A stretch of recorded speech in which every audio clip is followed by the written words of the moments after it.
सुंदरकांड में, ये वाल्मीकि रामायण है, द्वितीय खंड है, उसका गीता प्रेस गोरखपुर से छपता है, ये अपने आश्रम पे चलता नहीं है। अब इसमें लिखा है सुंदरकांड एकादश सर्ग, ठीक है, 11वें सर्ग में लिखा है। इसमें उसका जब हनुमान, सुंदरकांड में तो हनुमान जी जब जाते हैं ना, हाँ, तो लंका ही तो जाते हैं, लंका का पूरा वर्णन है इसमें।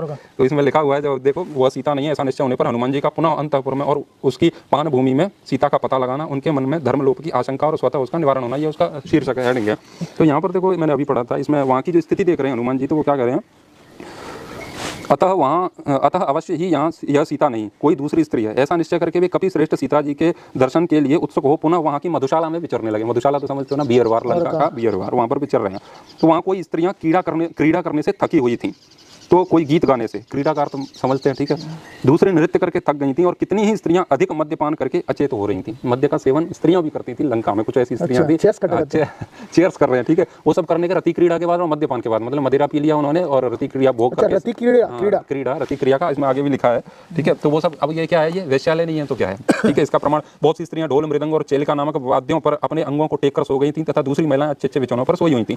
वानर युद्धपति हनुमान जी ने उस पान भूमि को ऐसी सहस्त्रों रमणियों से संयुक्त देखा, सहस्त्रों, जो भांति भांति के आभूषणों से विभूषित रूप लावण्य की चर्चा करने वाली, गीत के समुचित अभिप्राय को अपनी वाणी द्वारा प्रकट करने वाली, देश और काल को समझने वाली, उचित बात बोलने वाली और रति क्रीड़ा में अधिक भाग लेने वाली थी, ठीक है, सैकड़ों, हजारों, सहस्त्रों।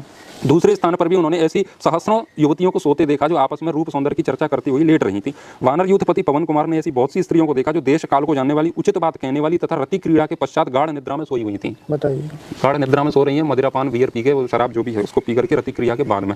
ये क्या है भैया, ये लंका का वेश्यालय है। ये कौन, लंका का अधिपति कौन है, दशग्रीव जिसे कह रहे हैं, वो रावण है। उन सबके बीच में अब ये कह सकते हैं, ठीक है, वो कोई साइड में किनारे पे होगा, रावण को उससे क्या लेना देना।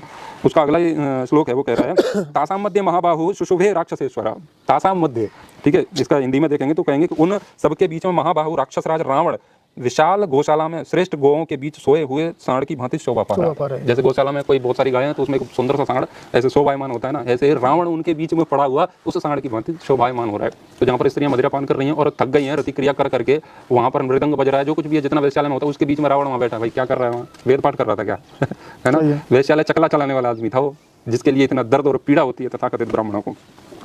और भी देखो, मैंने मांस की भी तो शायद बात भी की थी ना, कि वो हवन कुंड में डालता था, ये सब यहाँ पर भी है।